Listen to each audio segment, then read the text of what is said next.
En una encuesta reciente, se les preguntó a personas de distintas nacionalidades qué tan orgullosos estaban de ser americanos, alemanes, franceses, etc., y si creían o no que el mundo sería un lugar mejor si otros países fueran como los suyos. Los países en la clasificación más alta en términos de orgullo nacional fueron Estados Unidos y Austria. Tan interesante como sería considerar el caso de Austria, nos concentraremos aquí en Estados Unidos y en la cuestión de si, y en qué medida, la afirmación americana puede ser justificada. Seguidamente, identificaremos 3 fuentes principales de orgullo nacional, las 2 primeras de las cuales son fuentes justificadas de orgullo, mientras que la tercera en realidad representa un error fatídico. Finalmente, veremos cómo este error podría ser reparado. Un país de pioneros. La primera fuente de orgullo nacional es la memoria del pasado colonial no tan distante de Estados Unidos como país de pioneros. De hecho, los colonos ingleses que llegaron a América fueron los últimos ejemplos de los gloriosos logros de lo que Adam Smith denominó un sistema de libertad natural, la capacidad de los hombres para crear una mancomunidad libre y próspera desde cero. Contrario al relato hobbesiano de la naturaleza humana Homo homini lupus est, los colonos ingleses demostraron no solo la viabilidad, sino también la vitalidad y el atractivo de un orden social anarcocapitalista sin Estado. Demostraron cómo, de acuerdo con las opiniones de John Locke, la propiedad privada se originó naturalmente a través de la apropiación original de una persona, su uso deliberado y transformación de tierras no utilizadas anteriormente, áreas silvestres.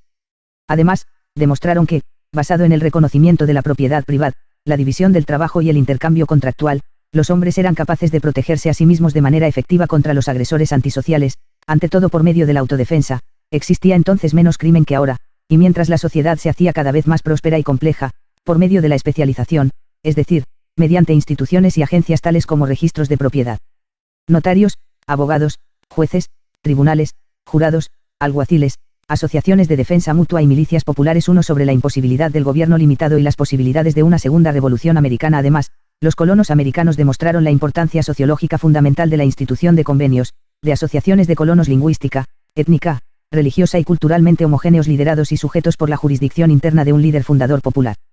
Para asegurar la cooperación humana pacífica y el mantenimiento de la ley y el orden. 2. La Revolución Americana. La segunda fuente de orgullo nacional es la Revolución Americana.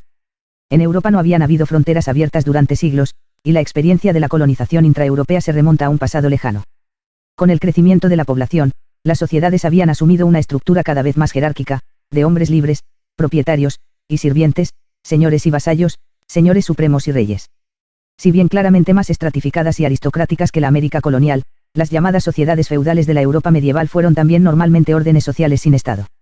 Un Estado, de acuerdo con la terminología generalmente aceptada, se define como un monopolio territorial forzoso de la ley y el orden, un tomador de las decisiones finales. Los señores y reyes feudales no cumplían normalmente con los requisitos de un Estado, solo podían cobrar impuestos con el consentimiento del pagador, y en su propia tierra, todo hombre libre era tanto un soberano, tomador de las decisiones finales, como el rey feudal lo era en la suya. 3. Sin embargo, a lo largo de muchos siglos, estas sociedades originalmente sin Estado se habían transformado gradualmente en monarquías absolutas, estatistas. Aunque habían sido inicialmente reconocidos de manera voluntaria como protectores y jueces, los reyes europeos habían logrado finalmente establecerse como jefes de Estado hereditarios. Resistidos por la aristocracia pero ayudados por la gente común, se habían convertido en monarcas absolutos con el poder de grabar sin consentimiento y tomar decisiones finales sobre la propiedad de hombres libres. Estos desarrollos europeos tuvieron un doble efecto en América. Por un lado, Inglaterra también era gobernada por un rey absoluto, al menos hasta 1688, y cuando los colonos ingleses llegaron al nuevo continente, el dominio de los reyes se extendió a América. Sin embargo, a diferencia de los colonos que fundaron la propiedad privada y su producción privada voluntaria y cooperativa de seguridad y administración de justicia, el establecimiento de las colonias y administraciones reales no fue el resultado de la apropiación original, la granja, y el contrato. De hecho, ningún rey inglés había puesto jamás un pie en el continente americano, sino de la usurpación, declaración, e imposición. Por otro lado, los colonos trajeron algo más con ellos de Europa. Allí, el desarrollo del feudalismo al absolutismo real no solo había sido resistido por la aristocracia, sino también opuesto teóricamente con el recurso de la teoría de los derechos naturales tal como se originó en la filosofía escolástica. Según esta doctrina, se suponía que el gobierno era contractual y que cada agente del gobierno, incluido el rey, estaba sujeto a los mismos derechos y leyes universales como todos los demás. Mientras que este puede haber sido el caso en épocas anteriores, ciertamente ya no era cierto para los reyes absolutos modernos. Los reyes absolutos eran usurpadores de los derechos humanos y, por lo tanto, ilegítimos. De allí que la insurrección no solo estaba permitida, sino que se convertía en un deber sancionado por la ley natural. 4. Los colonos americanos estaban familiarizados con la doctrina de los derechos naturales. De hecho, en vista de su propia experiencia personal con los logros y efectos de libertad natural y como disidentes religiosos que habían dejado a su país natal en desacuerdo con el rey y la Iglesia de Inglaterra, fueron particularmente receptivos a esta doctrina. 5. Impregnados de la doctrina de los derechos naturales, alentados por la distancia del rey inglés y estimulados aún más por la censura puritana, la ociosidad real, el lujo y la pompa, los colonos americanos se levantaron para liberarse del dominio británico. Como Thomas Jefferson escribió en la Declaración de Independencia, el gobierno era instituido para proteger la vida, la propiedad y la búsqueda de la felicidad. Obtenía su legitimidad del consentimiento de los gobernados. En contraste, el gobierno británico real afirmaba que podía cobrar impuestos a los colonos sin su consentimiento. Si un gobierno no hacía lo que fue diseñado para hacer, Jefferson declaró que es el derecho del pueblo alterarlo o abolirlo, e instituir un nuevo gobierno que establezca su fundamento en tales principios y organice sus poderes de tal manera que les parezca más probable de llevar a cabo su seguridad y felicidad. 3. La Constitución americana. Pero ¿cuál fue el siguiente paso una vez que se independizó de Gran Bretaña? Esta pregunta conduce a la tercera fuente de orgullo nacional, la Constitución americana, y la explicación de por qué esta Constitución, antes que ser una legítima fuente de orgullo, representa un fatídico error. Gracias a los grandes avances en la teoría económica y política desde finales del siglo XVIII, en particular a manos de Ludwig von Mises y Mary Rothbard, ahora somos capaces de dar una respuesta precisa a esta pregunta. De acuerdo con Mises y Rothbard, una vez que ya no hay libre entrada en el negocio de la producción de protección y adjudicación, el precio de la protección y la justicia aumentará y su calidad caerá. En lugar de ser un protector y un juez, un monopolista forzoso se convertirá en un mafioso de la protección, el destructor e invasor de la gente y la propiedad que se supone que ha de proteger, un belicista y un imperialista. 6. De hecho, el precio inflado de la protección y la perversión de la antigua ley del rey inglés, las cuales habían llevado a los colonos americanos a la rebelión, fueron el resultado inevitable del monopolio forzoso. Habiendo tenido éxito con la secesión y la expulsión de los ocupantes británicos, solo hubiera sido necesario que los colonos americanos dejasen que las instituciones, generadas localmente, de autodefensa y protección privada, voluntaria y cooperativa, y de adjudicación por agencias y agentes especializados se encargaran de la ley y orden. Sin embargo, esto no sucedió. Los americanos no solo no permitieron que las instituciones de las colonias y los gobiernos coloniales heredados de la realeza se marchitaran en el olvido, sino que los reconstituyeron dentro de las viejas fronteras políticas en la forma de estados independientes, cada uno equipado con sus propios poderes legislativos y de cobro, unilateral, de impuestos. 7. Si bien esto hubiera sido suficientemente malo, los nuevos americanos empeoraron las cosas al adoptar la Constitución americana y reemplazar una liviana confederación de estados independientes con el gobierno central, federal, de los Estados Unidos.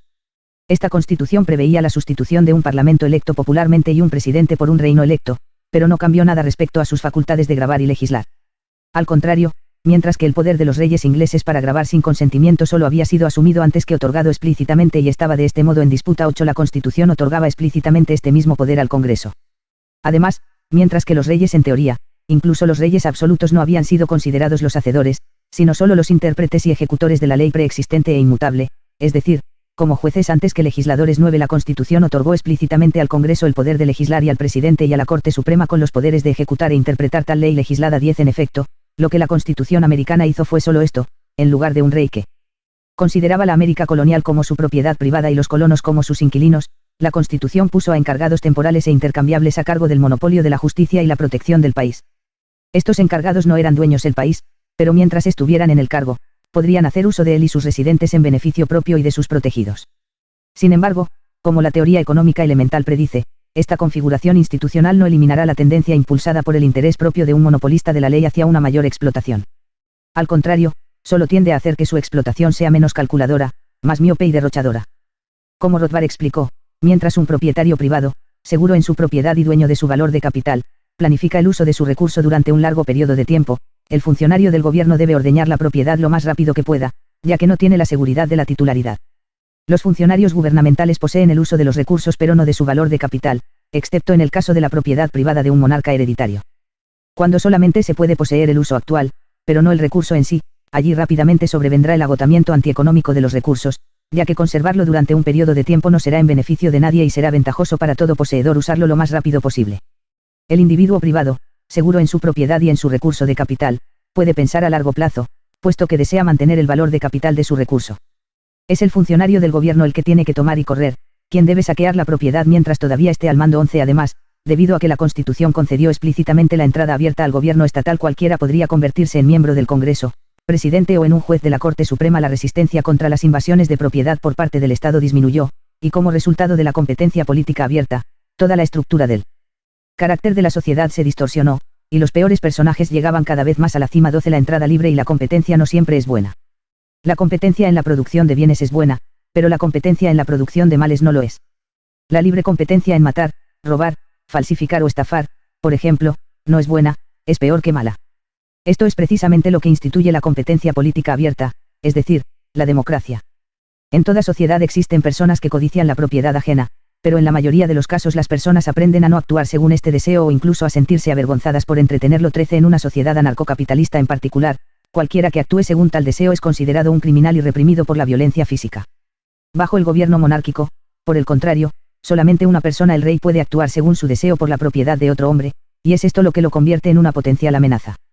Sin embargo, debido a que solo él puede expropiar mientras que hacer lo mismo está prohibido para todos los demás, cada acción de un rey será vista con la máxima sospecha. 14 Además, la selección de un rey es por accidente de su noble nacimiento. Su única calificación característica es su educación como futuro rey y preservador de la dinastía y sus posesiones. Esto no asegura que no será malvado, por supuesto, al mismo tiempo, no obstante, no impide que un rey pueda ser realmente un diletante inofensivo o incluso una persona decente. En claro contraste, al liberar la entrada en el gobierno, la Constitución permitió que cualquier hombre expresara abiertamente su deseo por la propiedad de otro. De hecho, debido a la garantía constitucional de la libertad de expresión, todas las personas están protegidas al hacerlo. Además, a todo el mundo se le permite actuar según este deseo, siempre que obtenga la entrada en el gobierno. Por lo tanto, según la Constitución, todos se convierten en una amenaza potencial. Está claro que hay personas que no se ven afectadas por el deseo de enriquecerse a expensas de los demás y dominarlos, es decir, hay personas que solo desean trabajar, producir y disfrutar del fruto de su trabajo. Sin embargo, si la adquisición de bienes por medios políticos, impuestos y legislación, está permitida, incluso estas personas inofensivas serán afectadas profundamente. A fin de poder defenderse de los ataques a su libertad y propiedad por parte de aquellos que tienen menos escrúpulos morales, incluso estas personas honestas y trabajadoras deben convertirse en animales políticos y gastar más y más tiempo y energía para desarrollar sus habilidades políticas. Dado que las características y los talentos necesarios para el éxito político, buena apariencia, sociabilidad, poder oratorio, carisma, etc., se distribuyen de manera desigual entre los hombres, aquellos con estas características y habilidades particulares tendrán una sólida ventaja en la competencia por recursos escasos, éxito económico, en comparación con los que no las tienen. Peor aún, dado que en todas las sociedades hay más de los que no tienen que los que tienen de todo lo que vale la pena tener, los políticamente talentosos que tienen poca o ninguna inhibición para tomar propiedades y dominar sobre otros tendrán una clara ventaja sobre aquellos con tales escrúpulos. Es decir, la competencia política abierta favorece los talentos políticos agresivos, por consiguiente, peligrosos, antes que los defensivos, por tanto, inofensivos, y conducirá así al cultivo y la perfección de las peculiares habilidades de la demagogia, el engaño, la mentira, el oportunismo, la corrupción y el soborno. Consecuentemente, la entrada al gobierno y el éxito dentro del mismo se volverá cada más imposible para cualquiera que se vea obstaculizado por escrúpulos morales contra la mentira y el robo. Entonces, a diferencia de los reyes, los congresistas, presidentes y jueces de la Corte Suprema no adquieren ni pueden adquirir sus posiciones accidentalmente. Más bien, alcanzan su posición debido a sus habilidades como demagogos moralmente desinhibidos. Asimismo, incluso fuera de la órbita del gobierno, dentro de la sociedad civil, los individuos se elevarán cada vez más a la cima del éxito económico y financiero no por sus talentos productivos o de emprendedores o siquiera por su superior talento político defensivo, sino más bien debido a sus habilidades superiores como inescrupulosos emprendedores políticos y cabilderos. Por lo tanto, la Constitución prácticamente asegura que exclusivamente los hombres peligrosos llegarán al pináculo del poder del gobierno y que el comportamiento moral y los estándares éticos tenderán a disminuir y deteriorarse en general. Además, la separación de poderes prevista constitucionalmente no hace ninguna diferencia en este sentido. 2 o incluso 3 errores no hacen un acierto. Al contrario, conducen a la proliferación, acumulación, refuerzo y agravación del error. Los legisladores no pueden imponer su voluntad a sus desventurados súbditos sin la cooperación del presidente como jefe de la rama ejecutiva del gobierno, y el presidente a su vez utilizará su cargo y los recursos a su disposición para influir en los legisladores y la legislación.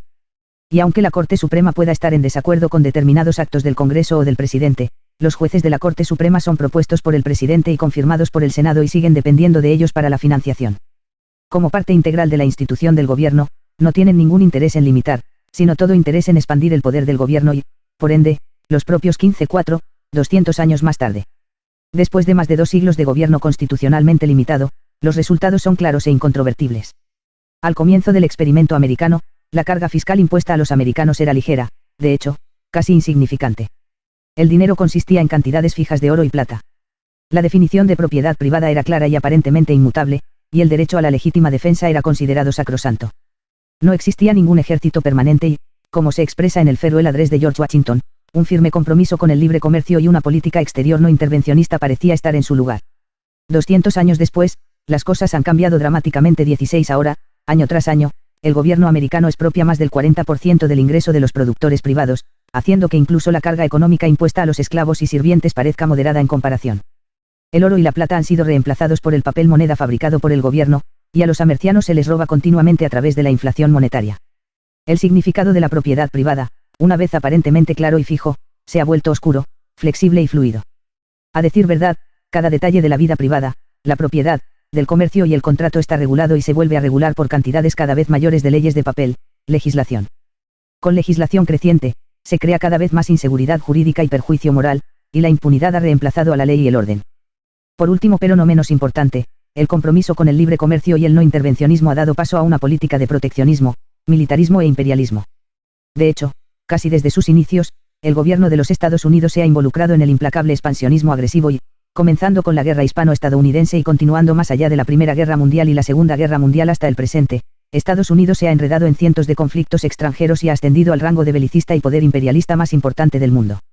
Además, mientras que los ciudadanos americanos se han vuelto cada vez más indefensos, inseguros y empobrecidos, y los extranjeros de todo el mundo se han visto cada vez más amenazados e intimidados por el poder militar de Estados Unidos, los presidentes americanos, los miembros del Congreso y los jueces de la Corte Suprema se han vuelto cada vez más arrogantes, moralmente corruptos y peligrosos. 17 ¿Qué se puede hacer con respecto a esta situación? En primer lugar, la Constitución americana debe ser reconocida por lo que es, un error. Como la Declaración de Independencia señaló, se supone que el gobierno ha de proteger la vida, la propiedad y la búsqueda de la felicidad. Pero al otorgar al gobierno el poder de gravar y legislar sin consentimiento, la Constitución no puede eventualmente asegurar este objetivo, sino que en lugar de eso es el instrumento mismo para invadir y destruir el derecho a la vida, la propiedad y la libertad.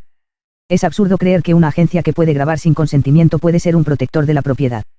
De la misma manera, es absurdo creer que una agencia con poderes legislativos puede preservar la ley y el orden.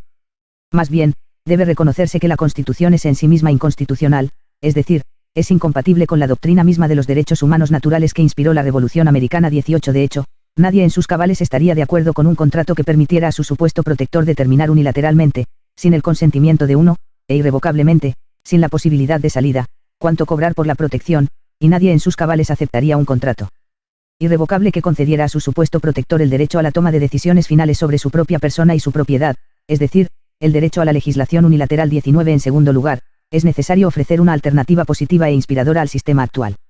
Si bien es importante que se mantenga viva la memoria del pasado de Estados Unidos como una tierra de pioneros y de un eficaz sistema anarcocapitalista basado en la autodefensa y las milicias populares, no podemos volver al pasado feudal o la época de la Revolución Americana. Pero la situación no es desesperanzadora. A pesar del incesante crecimiento del estatismo a lo largo de los 2 siglos pasados, el desarrollo económico ha continuado, y nuestro nivel de vida ha alcanzado nuevas alturas espectaculares. En estas circunstancias, una opción completamente nueva se ha vuelto viable, la provisión de la ley y el orden por agencias privadas de seguros, de pérdidas y ganancias, que compiten libremente. 20 Aunque obstaculizadas por el Estado, las agencias de seguros protegen a los propietarios privados mediante el pago de una prima contra una multitud de desastres naturales y sociales, desde inundaciones y huracanes al robo y el fraude. Por tanto, parecería que la producción de la seguridad y la protección es el propósito mismo de los seguros. Además, las personas no acudirían a cualquiera en busca de un servicio tan esencial como el de la protección. Más bien, como de Molinari señaló, antes de cerrar un trato con ese productor de seguridad, indagarán si es lo bastante poderoso como para protegerlos. Y, si ofrece las garantías morales tales que no pueda temer de su parte una agresión como las que se encarga de reprimir. 21 En este sentido, las agencias de seguros también parecen ser idóneas. Son grandes y están al mando de recursos físicos y humanos necesarios para cumplir la tarea de lidiar con los peligros, reales o imaginados, del mundo real. De hecho, las aseguradoras operan en una escala nacional o incluso internacional. Poseen participaciones de propiedad sustanciales dispersas en amplios territorios y más allá de las fronteras de estados individuales y tienen así un interés propio manifiesto en la protección efectiva. Además, todas las compañías de seguros están conectadas a través de una compleja red de acuerdos contractuales sobre asistencia mutua y arbitraje, así como un sistema de agencias reaseguradoras internacionales que representan un poder económico combinado que empequeñece a la mayoría de los gobiernos contemporáneos, si no a todos. Ellas han adquirido esta posición debido a su reputación como empresas efectivas, confiables y honestas. Mientras que esto puede ser suficiente para establecer a las agencias de seguros como posible alternativa al rol actual realizado por los estados como proveedores de la ley y el orden, se necesita un examen más detallado para demostrar la superioridad principal de tal alternativa al statu quo. Para hacer esto, solamente es necesario reconocer que las agencias de seguros no pueden cobrar impuestos ni legislar, es decir, la relación entre el asegurador y el asegurado es consensuada. Ambos son libres de cooperar o no cooperar, y este hecho tiene implicaciones trascendentales. En este sentido, las agencias de seguros son categóricamente diferentes a los estados. Las ventajas de que las agencias de seguros brinden seguridad y protección son las siguientes. En primer lugar, la competencia entre las aseguradoras por los clientes pagadores generará una tendencia hacia una caída continua en el precio de la protección por valor asegurado, haciendo así la protección más asequible. En contraste, un protector monopolista que puede cobrar impuestos a los protegidos cobrará precios cada vez más altos por sus servicios. 22. En segundo lugar, los asegurados tendrán que indemnizar a sus clientes en el caso de daño real, por lo tanto, deben operar de manera eficiente. En cuanto a los desastres sociales, el delito en particular, esto significa que el asegurador debe preocuparse sobre todo por la prevención eficaz, porque, a menos que pueda prevenir un delito, tendrá que compensar. Además, si un acto delictivo no se puede prevenir, la aseguradora aún querrá recuperar el botín, aprehender al delincuente y llevarlo ante la justicia, porque haciendo esto el asegurador puede reducir sus costos y forzar al criminal en lugar de la víctima y su asegurador a pagar por los daños y el costo de indemnización. En claro contraste, porque los estados monopolistas forzosos no indemnizan a las víctimas y debido a que pueden recurrir a los impuestos como fuente de financiación, tienen poco o ningún incentivo para prevenir el crimen o recuperar el botín y capturar a los criminales. Si logran aprehender a un criminal, fuerzan generalmente a la víctima a pagar por el encarcelamiento de los criminales, agregando así el insulto al perjuicio. 23. En tercer lugar y más importante, ya que la relación entre las aseguradoras y sus clientes es voluntaria, las aseguradoras deben aceptar la propiedad privada como un hecho supremo dado y los derechos de propiedad privada como ley inmutable. Es decir, para atraer o retener a clientes que pagan, las aseguradoras tendrán que ofrecer contratos con descripciones específicas de la propiedad y de los daños a la propiedad, reglas de procedimiento, evidencia, compensación, restitución y castigo, así como los procedimientos de arbitraje y resolución de conflictos dentro de las agencias y entre las mismas. Además, a partir de la cooperación constante entre diferentes aseguradoras en procedimientos mutuos de arbitraje entre agencias, surgirá una tendencia hacia la unificación del derecho, un derecho verdaderamente universal o internacional. Todos, en virtud de estar asegurados, se vincularían así en un esfuerzo competitivo global para minimizar el conflicto y la agresión. Todo conflicto y reclamación por daños, con independencia de dónde y por o contra quién, caería en la jurisdicción de exactamente una o más agencias de seguros específicas e innumerables y sus procedimientos de arbitraje acordados contractualmente, creando así una perfecta seguridad jurídica. En marcado contraste, como protectores monopolistas financiados con impuestos, los estados no ofrecen a los consumidores de protección nada que se parezca siquiera levemente a un contrato de servicio. En lugar de eso, operan en un vacío contractual que les permite inventar y cambiar las reglas del juego a medida que avanzan. De manera más notable, mientras que las aseguradoras deben someterse a árbitros externos independientes y procedimientos de arbitraje para atraer clientes que paguen voluntariamente, los estados, en la medida en que permitan el arbitraje en absoluto, asignan esta tarea a otro juez financiado y dependiente del Estado. 24. Implicaciones adicionales de este contraste fundamental entre las aseguradoras como proveedores de seguridad contractuales frente a los estados como proveedores no contractuales merecen una atención especial. Debido a que no están sujetos y limitados a contratos, los estados normalmente prohíben la propiedad de armas por parte de sus clientes, aumentando así su propia seguridad a expensas de dejar a sus presuntos clientes indefensos. En cambio, ningún comprador de un seguro de protección estaría de acuerdo con un contrato que le requiriera renunciar a su derecho a la autodefensa y estar desarmado o de cualquier otra manera indefenso. Al contrario, las agencias de seguros alentarían la propiedad de armas y otros dispositivos de protección entre sus clientes mediante recortes selectivos de precios, porque cuanto mejor es la protección privada de sus clientes, menores serían los costos de protección e indemnización del asegurador. Además, debido a que operan en un vacío contractual y son independientes del pago voluntario, los estados definen y redefinen arbitrariamente qué es y qué no es una agresión punible y qué requiere y no requiere una compensación. Al imponer un impuesto sobre la renta proporcional o progresivo y redistribuir la renta de los ricos a los pobres, por ejemplo, los estados definen, en efecto, a los ricos como agresores y a los pobres como sus víctimas. De lo contrario, si los ricos no fueran agresores y los pobres no fueran sus víctimas, ¿cómo se podría justificar quitarles algo a los primeros y dárselo a los segundos? O al promulgar leyes de discriminación positiva, los estados definen efectivamente a los blancos y los hombres como agresores y a los negros y las mujeres como sus víctimas. Para las agencias de seguros, cualquier conducta de negocio de este tipo sería imposible por dos razones fundamentales. 25. En primer lugar, todo seguro implica la mezcla de riesgos particulares en clases de riesgo. Lo que implica que se les pagará a algunos de los asegurados más de lo que pagan, y menos de lo que pagan a otros. Sin embargo, y esto es decisivo, nadie sabe de antemano quiénes serán los ganadores y los perdedores. Ganadores y perdedores y cualquier redistribución de ingresos entre ellos serán distribuidos aleatoriamente. De lo contrario, si los ganadores y perdedores pudieran predecirse sistemáticamente, los perdedores no querrían agrupar su riesgo con los ganadores, sino solo con otros perdedores porque esto reduciría sus primas de seguro.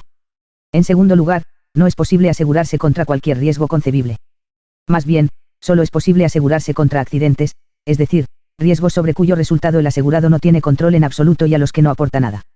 De este modo, es posible asegurarse contra el riesgo de muerte o incendio, por ejemplo, pero no es posible asegurarse contra el riesgo de suicidarse o de prender en llamas la casa de uno mismo.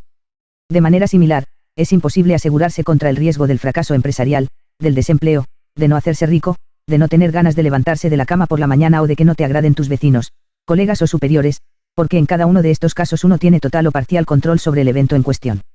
Es decir, un individuo puede afectar la probabilidad del riesgo. Por su propia naturaleza, la evitación de riesgos tales como estos caen en el ámbito de la responsabilidad individual, y cualquier agencia que asumiera su cobertura estaría programada para la bancarrota inmediata. Más significativamente para el tema en discusión, la no asegurabilidad de acciones y sentimientos individuales, en contraposición a los accidentes, implica que también es imposible asegurarse contra el riesgo de daños que son el resultado de la agresión o provocación previa de uno. Más bien, cada asegurador debe restringir las acciones de sus clientes con el fin de excluir toda agresión y provocación por su parte. Es decir, cualquier seguro contra desastres sociales como el delito debe depender de que los asegurados se sometan a normas especificadas de conducta civilizada no agresiva. En consecuencia, mientras que los estados como protectores monopolistas pueden participar en políticas redistributivas beneficiando a un grupo de personas a expensas de otro, y mientras que como agencias financiadas con impuestos incluso pueden asegurar riesgos no asegurables y proteger a provocadores y agresores, las aseguradoras financiadas voluntariamente estarían sistemáticamente impedidas de hacer algo así.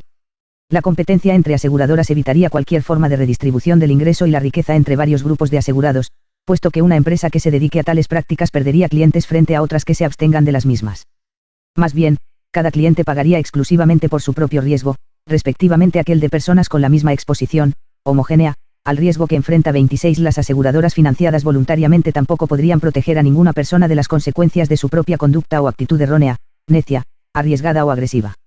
La competencia entre aseguradoras, en cambio, fomentaría sistemáticamente la responsabilidad individual, y cualquier provocador y agresor conocido sería excluido de cualquier cobertura de seguro como un riesgo de cobertura malo y sería dejado como un marginado económicamente aislado, débil y vulnerable.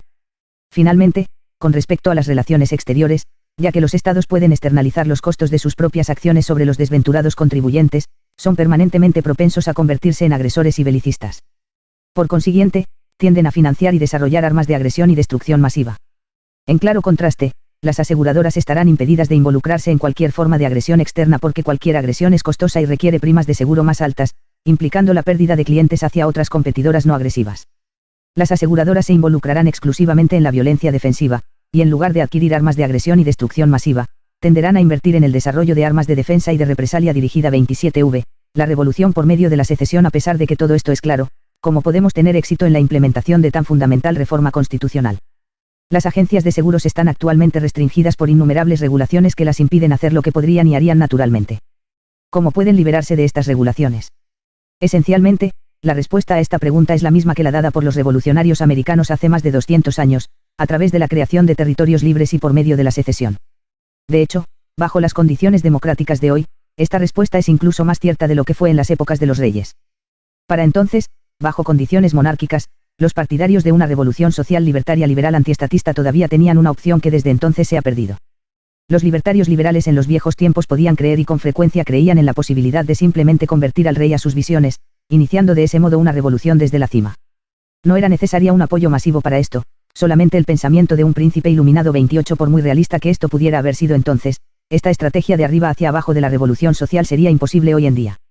Los líderes políticos son seleccionados actualmente según sus talentos demagógicos y probados antecedentes como habituales inmorales, como se ha explicado anteriormente. En consecuencia, la posibilidad de convertirlos a los puntos de vista libertarios liberales debe ser considerada incluso más baja que la de convertir a un rey que simplemente heredó su posición.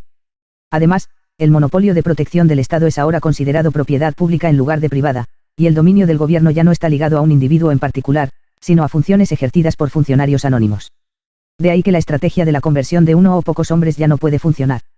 No importa si uno convierte a unos altos funcionarios del gobierno, el presidente y algunos senadores o jueces destacados, por ejemplo, porque dentro de las reglas del gobierno democrático ningún solo individuo tiene el poder de abdicar del monopolio gubernamental de la protección. Los reyes tenían este poder, pero los presidentes no lo tienen.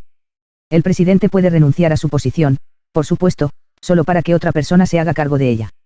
No puede disolver el monopolio gubernamental de la protección porque, de acuerdo con las reglas de la democracia, el pueblo, no sus representantes electos, es considerado el propietario del gobierno. Por lo tanto, en lugar de a través de una reforma de arriba hacia abajo, en las condiciones actuales, la estrategia de uno debe ser una revolución de abajo hacia arriba. Al principio, la realización de esta idea haría parecer imposible la tarea de una revolución social libertaria liberal, porque no implica esto que uno tendría que persuadir a la mayoría del público para que vote por la abolición de la democracia y un fin de todos los impuestos y la legislación. Y no es esto pura fantasía, dado que las masas son siempre aburridas e indolentes, y aún más dado que la democracia, como se explica arriba, promueve la degeneración moral e intelectual. ¿Cómo en el mundo puede alguien esperar que una mayoría de personas cada vez más degeneradas acostumbradas al derecho al voto debiera alguna vez renunciar voluntariamente a la oportunidad de saquear la propiedad de otras personas? Dicho de esta manera, uno debe admitir que la posibilidad de una revolución social debe considerarse en verdad como virtualmente nula. Más bien, es solo en una segunda reflexión, considerando la secesión como una parte integral de cualquier estrategia de abajo hacia arriba, que la tarea de una revolución libertaria liberal parece menos que imposible, incluso si sigue siendo una tarea abrumadora. ¿Cómo encaja la secesión en una estrategia de abajo hacia arriba de la revolución social? Más importante, ¿cómo puede un movimiento secesionista escapar del destino de la Confederación del Sur de ser aplastada por un tiránico y peligrosamente armado gobierno central? En respuesta a estas preguntas, primero es necesario recordar que ni la Revolución Americana original ni la Constitución americana fue el resultado de la voluntad de la mayoría de la población. Un tercio de los colonos americanos eran en realidad Tories, y otro tercio estaba ocupado con las rutinas diarias y no le importaba de ninguna manera. No más de un tercio de los colonos estaba realmente comprometido con la revolución y la apoyaba, aún así triunfaron. Y en lo que respecta a la Constitución, la abrumadora mayoría del público americano se opuso a su adopción, y su ratificación representó más un golpe de Estado de una minoría que la voluntad general. Todas las revoluciones, sean buenas o malas, son iniciadas por minorías, y la ruta secesionista hacia la revolución social, que necesariamente implica la separación de un número menor de personas de uno más grande, requiere el conocimiento explícito de este hecho importante. En segundo lugar, es necesario reconocer que el poder supremo de todo gobierno, ya sea de reyes o encargados, se basa únicamente en la opinión y no en la fuerza física. Los agentes del gobierno nunca son más que una pequeña proporción de la población total bajo su control. Esto implica que ningún gobierno puede posiblemente hacer cumplir su voluntad sobre toda la población a menos que encuentre un apoyo generalizado y la cooperación voluntaria dentro del público no gubernamental. Lo que implica igualmente que todo gobierno puede ser derrocado por un mero cambio en la opinión pública, es decir, por el retiro del consentimiento y la cooperación del público. 29. Y si bien es innegablemente cierto que después de más de 2 siglos de democracia el público americano se ha vuelto tan degenerado, moral e intelectualmente, que cualquier tal retiro debe considerarse imposible a escala nacional, no parecería insalvablemente difícil ganar una mayoría de mentalidad secesionista en regiones o distritos suficientemente pequeños del país. De hecho, dada una minoría enérgica de élites intelectuales inspiradas por la visión de una sociedad libre en la que la ley y el orden son proporcionados por aseguradoras en competencia, y dado además que ciertamente en los Estados Unidos, que debe su propia existencia a un acto secesionista, la secesión es todavía considerada legítima y de acuerdo con el ideal democrático original de la autodeterminación, en vez del gobierno de la mayoría, 30 por parte de un número importante de personas. No parece haber nada irrealista en suponer que tales mayorías secesionistas existen o que pueden ser creadas en cientos de ubicaciones a lo largo de todo el país. De hecho, bajo el supuesto bastante realista de que el gobierno central de Estados Unidos, al igual que los estados socialdemócratas de Occidente, están en general destinados a la bancarrota económica, así como las democracias populares socialistas de Oriente colapsaron económicamente hace unos 10 años, las tendencias actuales hacia la desintegración política se fortalecerán probablemente en el futuro. En consecuencia, el número de regiones secesionistas potenciales seguirá aumentando, incluso más allá de su nivel actual. Finalmente, el pensamiento dentro del extendido y creciente potencial secesionista también permite una respuesta a la última pregunta sobre los peligros de una mano dura del gobierno central. Si bien es importante respecto a esto que el recuerdo del pasado secesionista de los Estados Unidos se mantenga vivo, es aún más importante para el éxito de una revolución libertaria liberal evitar los errores del segundo intento fallido de secesión. Afortunadamente, el asunto de la esclavitud, que complicó y oscureció la situación en 1861,31 se ha resuelto. Sin embargo, se debe aprender otra lección importante comparando el segundo experimento americano fallido con la secesión con el primero exitoso. La primera secesión americana fue facilitada significativamente por el hecho de que en el centro del poder en Gran Bretaña, la opinión sobre los secesionistas estaba escasamente unificada. De hecho, muchas figuras británicas prominentes como Edmund Burke y Adam Smith simpatizaron abiertamente con los secesionistas. Aparte de razones puramente ideológicas, que rara vez afectan a más de un puñado de mentes filosóficas, esta falta de una oposición unificada a los secesionistas americanos en la opinión pública británica puede ser atribuida a 2 factores complementarios. Por un lado, existía una multitud de afiliaciones regionales y culturales religiosas como también de lazos personales y familiares entre Gran Bretaña y los colonos americanos. Por otro lado, los eventos americanos eran considerados como lejanos y la pérdida potencial de las colonias como económicamente insignificante. En ambos aspectos, la situación en 1861 fue claramente diferente. Desde luego, en el centro del poder político, que para entonces se había desplazado a los estados del norte de los Estados Unidos, la oposición a la Confederación del Sur secesionista no estaba unificada, y la causa confederada también tenía partidarios en el norte. Sin embargo, existían menos lazos culturales y de parentesco entre los americanos del norte y el sur que los que habían existido entre Gran Bretaña y los colonos americanos, y la secesión de la Confederación del Sur involucraba aproximadamente a la mitad del territorio y un tercio de la población total de los Estados Unidos y golpeaba así a los norteños como cerca de casa y como una importante pérdida económica. Por lo tanto, fue comparativamente más fácil para la élite del poder del norte moldear un frente unificado de la cultura yanqui progresista contra un Dixie culturalmente atrasado y reaccionario. A la luz de estas consideraciones, entonces, parece estratégicamente aconsejable no volver a intentar lo que en 1861 fracasó tan dolorosamente para los estados contiguos o incluso todo el sur que intentaba desprenderse de la tiranía de Washington, D.C. Más bien, una estrategia libertaria liberal moderna de secesión debe estar influenciada fuertemente por la Edad Media europea cuando, desde aproximadamente el siglo XII hasta bien entrado el siglo XVII, con el surgimiento del Estado moderno central, Europa se caracterizó por la existencia de cientos de ciudades libres e independientes, intercaladas en una estructura social predominantemente feudal. 32 Al elegir este modelo y esforzarse por crear un Estados Unidos marcado por un número grande y creciente de territorios libres desconectados, una multitud de sitios como Hong Kong, Singapur, Mónaco y Liechtenstein esparcidos por todo el continente, pueden lograrse dos objetivos centrales que de otro modo serían inalcanzables. En primer lugar, además de reconocer el hecho de que el potencial libertario liberal se distribuye de manera muy desigual a lo largo del país, tal estrategia de retirada gradual hace que la secesión sea menos amenazante política, social y económicamente. En segundo lugar, al perseguir esta estrategia simultáneamente en una gran cantidad de lugares en todo el país, se vuelve sumamente difícil para el Estado central crear la oposición unificada en la opinión pública contra los secesionistas que aseguraría el nivel de apoyo popular y cooperación voluntaria necesarios para una represión exitosa. 33 Si tenemos éxito en esta labor, si luego procedemos a devolver toda propiedad pública a manos privadas apropiadas y adoptamos una nueva Constitución que declarara todos los impuestos y la legislación en adelante fuera de la ley, y si entonces finalmente permitimos que las agencias de seguros hagan lo que están destinadas a hacer, podremos realmente estar de nuevo orgullosos y Estados Unidos estará justificado al afirmar que ofrece un ejemplo para el resto del mundo.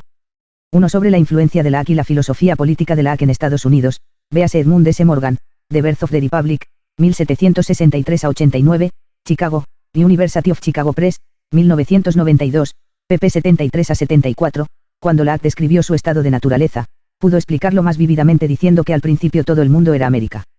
Y, de hecho, muchos americanos habían tenido la experiencia real de aplicar el trabajo a tierras salvajes y convertirlas en tierras propias. Algunos incluso habían participado en convenios sociales, estableciendo nuevos gobiernos en áreas silvestres donde no habían existido previamente. P74, sobre el crimen, la protección y la defensa en particular, Berterry Anderson y P.J. Hill, The American Experiment in Anarcho-Capitalism, The Not So Wild, Wild West, Journal of Libertarian Studies 3, no. 1, 1979, y Roger D. M. C. Grath, Gunficters, Ig Wyman, and Vigilantes, by Alanson de Frontier, Berkeley, University of California Press, 1984. 2 Al contrario de los mitos multiculturals actualmente populares, Estados Unidos definitivamente no era un crisol cultural. Más bien, el asentamiento del continente americano confirmó la idea sociológica elemental de que todas las sociedades humanas son el resultado de familias y sistemas de parentesco y, por lo tanto, se caracterizan por un alto grado de homogeneidad interna, es decir, que los parecidos se asocian típicamente con parecidos y se distancian y separan de los no parecidos. Así, por ejemplo, de acuerdo con esta tendencia general, los puritanos se establecieron preferentemente en Nueva Inglaterra, los calvinistas holandeses en Nueva York, los cuáqueros en Pensilvania y el sur de Nueva Jersey, los católicos en Maryland y los anglicanos y hugonotes franceses en las colonias sureñas. Véase más sobre esto en David Hackett Fischer, Albion Seed, For British y Folkways in America, Nueva York, Oxford University Press, 1989. 3 Véase Fritz Kern, Kingship and Law in the Middle Ages, Oxford, Blackwell, 1948, Bertrand de Jouvenel, Sovereignty, An Inquiry into the Political Good, Chicago, University of Chicago Press, 1957, especialmente el capítulo 10, idem, On Power, The Natural History of Its Growth, Nueva York, Viking, 1949, y Robert Nisbet, Community and Power, Nueva York, Oxford University Press, 1962. Feudalism, Nisbet resume en otra parte, idem, Prejudices. A Philosophical Dictionary, Cambridge, Mass., Harvard University Press, 1982, pp 125-31. 4 Véase Lord Acton, The History of Freedom in Christianity and idem, Essays in the History of Liberty, Indianapolis, IND, Liberty Classics, 1985, especialmente p36. 5 Sobre la herencia ideológica libertaria liberal de los colonos americanos, véase Mary N. Rothbard, For a New Liberty, Nueva York, Collier, 1978, capítulo 1, idem, Conceived in Liberty, 4 Vals. New Brasil, Nueva York, Arlington House, 1975, y Bernard Bailyn, The Ideological Origins of the American Revolution, Cambridge, Mass., Harvard University Press, 1967. 6. Esta idea fundamental fue expresada claramente por primera vez por el economista franco-belga Gustave de Malinari en un artículo publicado en 1849, The Production of Security, New York, Center for Libertarian Studies, 1977. De Malinari consideró que en todos los casos, y para todos los bienes que sirven para satisfacer las necesidades materiales o inmateriales del consumidor, el interés del consumidor consiste en que el trabajo y el intercambio permanezcan libres, porque la libertad de trabajo y de intercambio tienen como resultado necesario y permanente la máxima reducción del precio de las cosas. ¿De dónde resulta que ningún gobierno debe tener el derecho de impedir a otro gobierno entrar en competencia con él, o de obligar a los consumidores de seguridad a dirigirse exclusivamente a él para obtener este servicio? P3. Sí, por el contrario, el consumidor no es libre de comprar la seguridad donde bien le parezca, enseguida verán cómo se da rienda suelta a la arbitrariedad y a la mala gestión. La justicia deviene cara y lenta, la policía vejatoria, la libertad individual deja de ser respetada y el precio de la seguridad es abusivamente exagerado e impuesto con desigualdad de acuerdo con la fuerza o la influencia de que disponga esta o de aquella clase de consumidores. pp 13 a 14, 7. Además, de acuerdo con su Carta Real original, los nuevos estados independientes de Georgia, las Carolinas, Virginia, Connecticut y Massachusetts, por ejemplo, reclamaron el Océano Pacífico como su perímetro occidental, y en base a tales reclamos de propiedad, obviamente usurpadores e infundados, ellos y posteriormente como su heredero legal el Congreso Continental y los Estados Unidos procedieron a vender territorios occidentales a propietarios y desarrolladores privados para pagar sus deudas o financiar las operaciones gubernamentales en curso.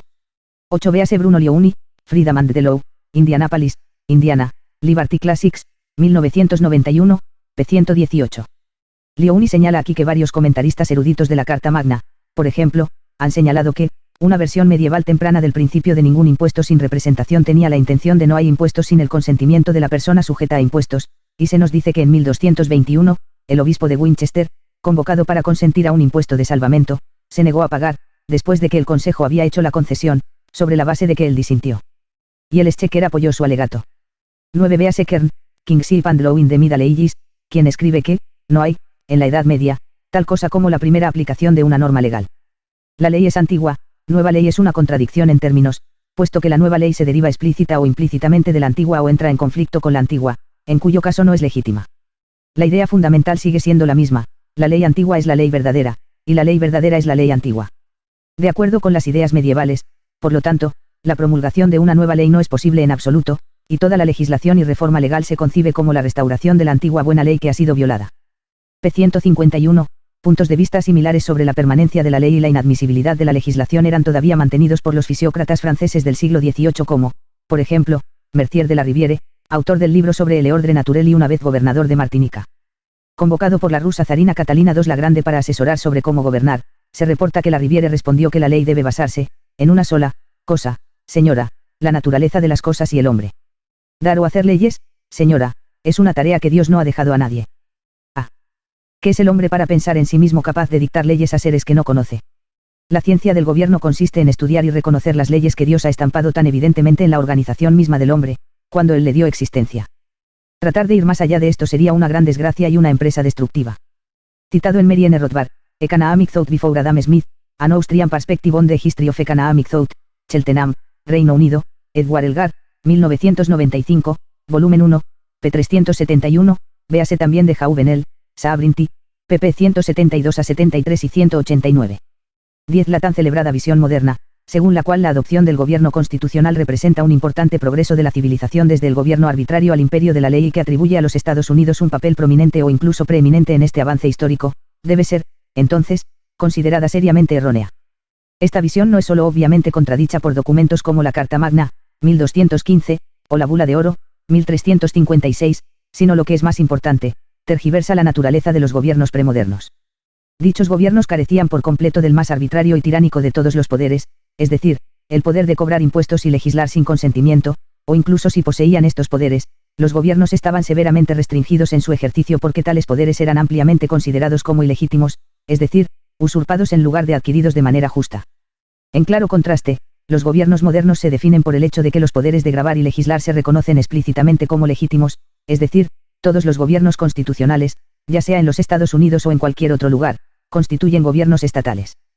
Por tanto, Robert Nisbet tiene razón al señalar que un rey premoderno puede haber gobernado a veces con cierto grado de irresponsabilidad que pocos funcionarios gubernamentales modernos pueden disfrutar, pero es dudoso que, en términos de poderes y servicios efectivos, cualquier rey de incluso las monarquías absolutas del siglo XVII ejerciera el tipo de autoridad que ahora es inherente al cargo de muchos funcionarios de alto rango en las democracias.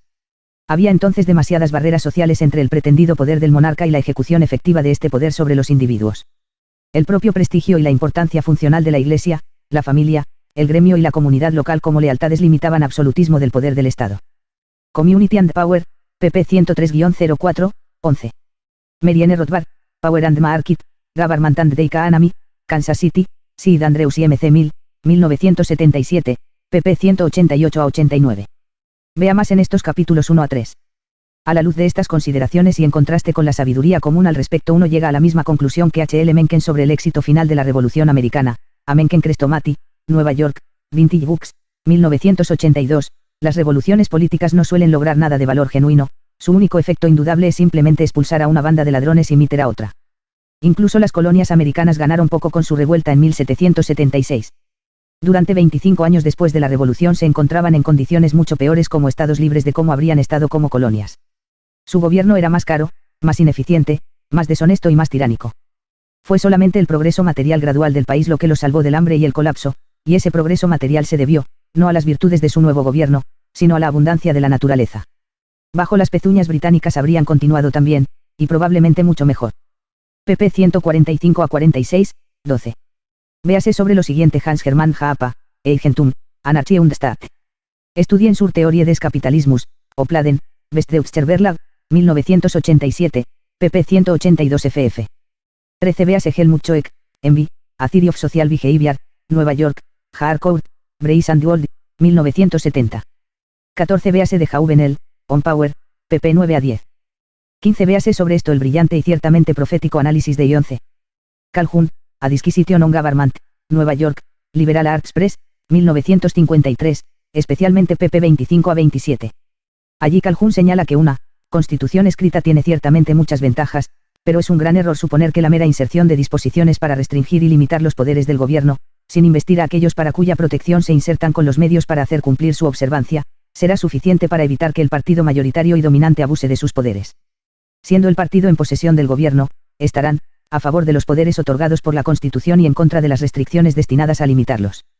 Como partidos principales y dominantes, no tendrán ninguna necesidad de estas restricciones para su protección. El partido pequeño o más débil, por el contrario, tomaría la dirección opuesta y las consideraría esenciales para su protección contra el partido dominante. Pero donde no hay medios por los cuales puedan obligar al partido principal a cumplir estas restricciones, el único recurso que les quedaba sería una construcción estricta de la Constitución. A lo que el partido principal opondría una construcción tolerante, una que daría a las palabras de la concesión el significado más amplio del cual fueran susceptibles. Entonces sería la construcción contra la construcción, una para contraer y la otra para ampliar los poderes del gobierno al máximo. Pero ¿de qué podría servir la construcción estricta del partido más pequeño, contra la interpretación tolerante del más grande, cuando éste tendría todos los poderes del gobierno para llevar a cabo su construcción en efecto y el otro estaría privado de todos los medios para hacer cumplir su construcción? En una contienda tan desigual, el resultado no sería dudoso.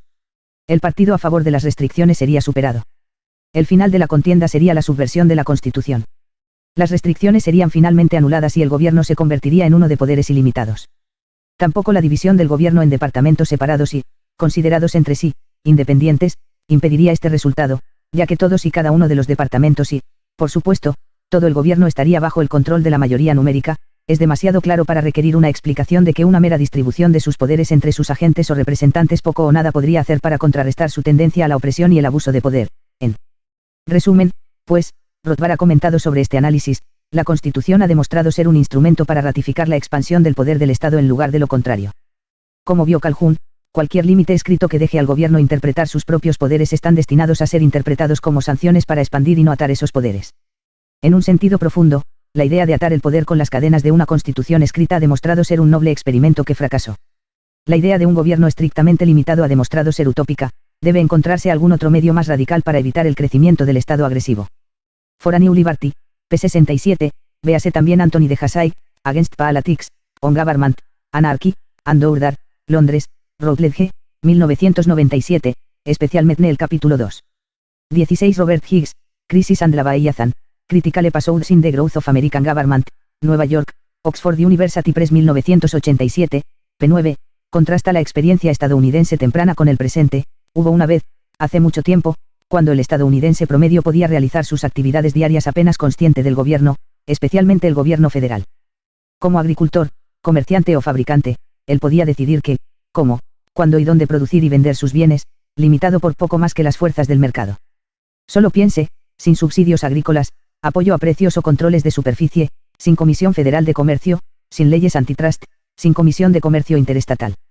Como empleador, empleado, consumidor, inversor, prestamista, prestatario, estudiante o maestro, él podía proceder en gran medida según sus propias luces.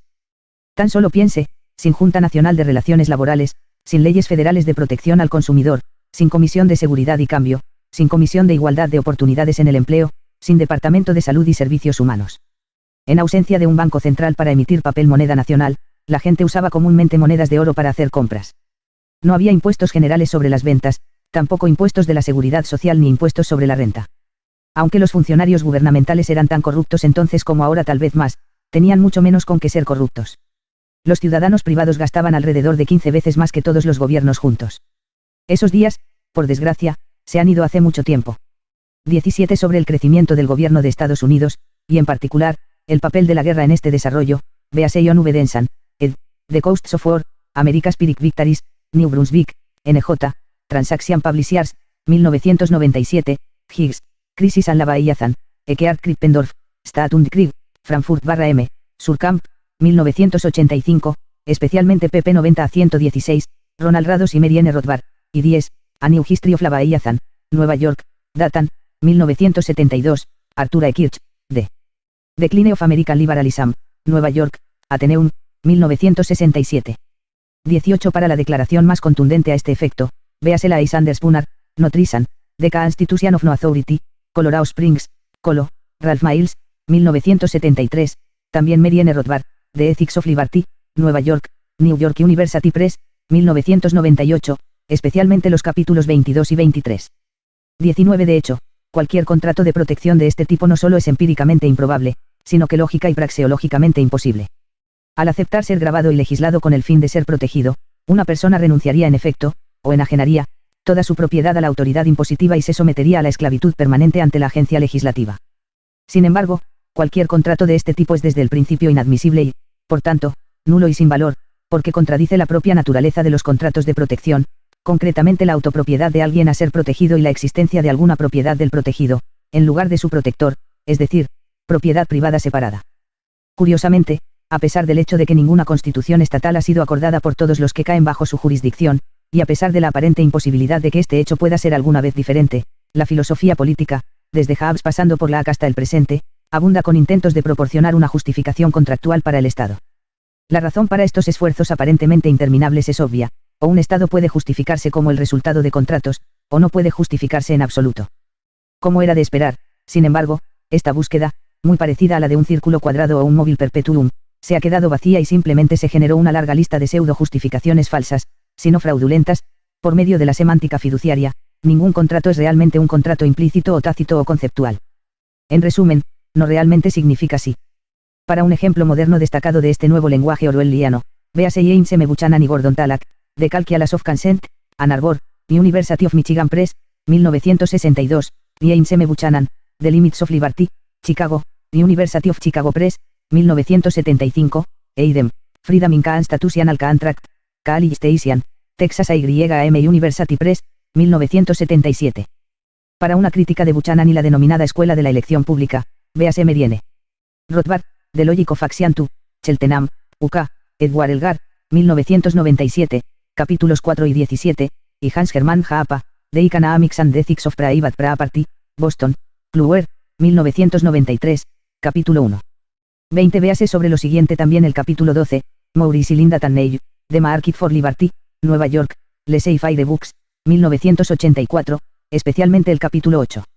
21 de Malinari, The Production of Security, p.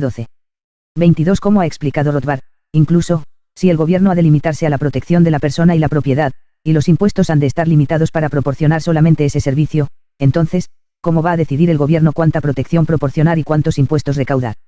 Puesto que, al contrario de la teoría del gobierno limitado, la protección no es una cosa de un solo bulto más colectiva que cualquier otro bien o servicio en la sociedad. De hecho, la protección podría implicar posiblemente cualquier cosa desde un policía para todo un país, hasta el suministro de un guardaespaldas armado y un tanque para cada ciudadano, una propuesta que arruinaría a la sociedad rápidamente. Pero ¿quién va a decidir cuánta protección? Ya que es innegable que toda persona estaría mejor protegida contra el robo y el asalto si se le proporcionara un guardaespaldas armado que si no. En el libre mercado, las decisiones sobre cuánto y qué calidad de cualquier bien o servicio debe proporcionarse a cada persona se realizan mediante compras voluntarias de cada individuo, pero ¿qué criterio se puede aplicar cuando la decisión la toma el gobierno? La respuesta es ninguno en absoluto, y tales decisiones gubernamentales solo pueden ser puramente arbitrarias. The Ethics of Liberty, pp. 180-81, véase también Meriene. Rothbard, For a New Liberty, The Libertarian Manifesto, Reverendo ed. Nueva York, Collier, 1978, pp. 215 ff. 23 Rothbard comenta, la idea de primacía por la restitución a la víctima tiene un gran precedente en el derecho, en realidad, es un antiguo principio del derecho que se ha dejado marchitar a medida que el Estado ha engrandecido y monopolizado las instituciones de justicia. De hecho, generalmente en la Edad Media, la restitución a la víctima fue el concepto dominante del castigo, solo cuando el Estado se hizo más poderoso, el énfasis pasó de la restitución a la víctima, al castigo por presuntos delitos cometidos contra el Estado. Lo que ocurre hoy en día es el siguiente absurdo, $15.000 de B. El gobierno encuentra, juzga y condena a, todo a expensas de B, como uno de los numerosos contribuyentes victimizados en este proceso. Entonces, el gobierno, en lugar de forzar a pagar a B o trabajar en trabajos forzosos hasta que esa deuda sea pagada, obliga a B, la víctima, a pagar impuestos para mantener al criminal en prisión durante 10 o 20 años. ¿En qué parte del mundo está la justicia aquí? The Ethics of Slavery, pp. 86-87, 24. Las agencias de seguros, en la medida en que acuerden un contrato bilateral con cada uno de sus clientes, satisfacen plenamente el antiguo y original desideratum del gobierno representativo sobre el que Bruno Liouni ha señalado que la representación política estaba estrechamente relacionada en su origen con la idea de que los representantes actúan como agentes de otras personas y de acuerdo con la voluntad de estas. Freedom and the Law, pp. 118-19, véase también la nota 8 anterior. En claro contraste, el gobierno democrático moderno implica la completa perversión de hecho, la anulación de la idea original del gobierno representativo. Hoy en día, se considera que una persona está políticamente representada sin importar qué, es decir, independientemente de su propia voluntad y sus acciones o las de sus representantes. Una persona se considera representada si vota, pero también si no vota. Se la considera representada si el candidato por el que ha votado es elegido, pero también si se elige otro candidato. Está representada, ya sea que el candidato por el que votó o no votó hace o no hace lo que ella deseaba que hiciera. Y se la considera políticamente representada, ya sea que la voluntad de su representante encuentre apoyo mayoritario entre todos los representantes electos o no. En verdad, como ha señalado la Lysander Spooner, la votación no debe tomarse como prueba de consentimiento, al contrario, se debe considerar que, sin que se le haya pedido su consentimiento, un hombre se encuentra rodeado por un gobierno contra el cual no puede resistirse, un gobierno que lo obliga a pagar dinero, prestar servicio y renunciar al ejercicio de muchos de sus derechos naturales, bajo el peligro de fuertes castigos. Él ve, también, que otros hombres practican esta tiranía sobre él mediante el uso de la votación. Además, ve que, si usa la boleta él mismo, tiene alguna posibilidad de aliviarse de esta tiranía de otros, sometiéndolos a la suya. En resumen, se encuentra a sí mismo, sin su consentimiento, situado de tal modo que, si usa la papeleta, puede convertirse en un amo, si no la usa, debe convertirse en un esclavo. Y no tiene otra alternativa que estas dos. En defensa propia, intenta lo primero. Su caso es análogo al de un hombre que ha sido forzado a participar de una batalla, donde debe matar otros o morir él mismo. Porque, para salvar su propia vida en la batalla, un hombre intenta quitarle la vida a sus oponentes, no se ha de inferir que la batalla es una de su propia elección. 15. En consecuencia, los funcionarios gubernamentales electos, no son nuestros servidores, agentes, abogados ni representantes. Para, que nos hagamos responsables de sus actos. Si un hombre es mi servidor, agente o abogado, necesariamente me hago responsable por todos sus actos realizados dentro de los límites del poder que le he confiado. Si le he confiado, como mi agente, el poder absoluto, o cualquier poder en absoluto, sobre las personas o propiedades de otros hombres aparte de mí, entonces necesariamente me hago responsable ante esas otras personas por cualquier daño que él pueda hacerles, siempre que actúe dentro de los límites del poder que le he concedido. Pero ningún individuo que pueda resultar herido en su persona o propiedad, por actos del Congreso, puede llegar a los electores individuales y responsabilizarlos de estos actos de sus llamados agentes o representantes. Este hecho prueba que estos pretendidos agentes del pueblo, de todos, son realmente los agentes de nadie. 29. Spooner, Notrizan, pp. 15 y 29, 25. Sobre la lógica de los seguros, véase Ludwig von Mises, Humanaxian, Arthritis on Economics, Cholars Edition, Auburn, Ala, Ludwig von Mises Institute, 1998, capítulo 6, Meriene Rothbard, Mann, Economy, and State, 2 Vals. Auburn, Ala, Ludwig von Mises Institute, 1993, pp 498 ff, y Hans Hermann Haapa, Uncertainty Uncertainty, or, Eurasian Canauer Expectations B. Review of Austrian Economics 10, N grados 1, 1997. 26 Al verse obligado, por un lado, a colocar a individuos con la misma o similar exposición al riesgo en el mismo grupo de riesgo y cobrar a cada uno de ellos el mismo precio por valor asegurado, y al verse obligado, por otro lado, a distinguir con precisión entre varias clases de individuos con objetivamente, realmente, diferentes riesgos de grupo y cobrar un precio diferente por valor asegurado para miembros de diferentes grupos de riesgo, con las diferencias de precio reflejando con precisión el grado de heterogeneidad entre los miembros de tales grupos distintos. Las compañías de seguros promoverían sistemáticamente la tendencia humana natural antes mencionada, ver nota 2 arriba, de personas parecidas sobre las cuales asociarse y discriminar y separarse físicamente de las no parecidas. Sobre la tendencia de los estados a romper y destruir asociaciones y grupos homogéneos a través de una política de integración forzosa, ver capítulo 7, 9 y 10. 27 Véase también el capítulo 12, Itanney, The Market for Liberty, capítulos 11, 13 y 14. 28 Véase sobre esto Mary N. Rothbard, Concepts of the Role of Intellectuals in Social Change Tour Laissez Faire, Journal of Libertarian Studies 9, N grados 2, 1990. 29 Sobre la importancia fundamental de la opinión pública para el poder del gobierno, véase Etienne de la Boétie, The Politics of Obedience, The Discourse of Voluntary Servitude, Nueva York, Free Life Editions, 1975, con una introducción de Mary N. Rothbard, David Hume, On the First Principles of Government, en idem, Essays, Moral, Political and Literary, Oxford University Press, 1971, y Macy's, Human Action, capítulo 9, sección 3. Macy's señala allí, p. 189, quien quiera aplicar la violencia necesita la cooperación voluntaria de algunas personas, el tirano debe tener un séquito de partidarios que obedece sus órdenes por iniciativa propia. Su obediencia espontánea le provee el aparato que necesita para la conquista de otras personas. Si tiene éxito o no en hacer que su influencia sea duradera depende de la relación numérica de los grupos, aquellos que lo apoyan voluntariamente y aquellos a quienes que golpea hasta la sumisión. Aunque un tirano pueda gobernar temporalmente a través de una minoría si esta minoría está armada y la mayoría no, a la larga una minoría no puede mantener a una mayoría en el sometimiento.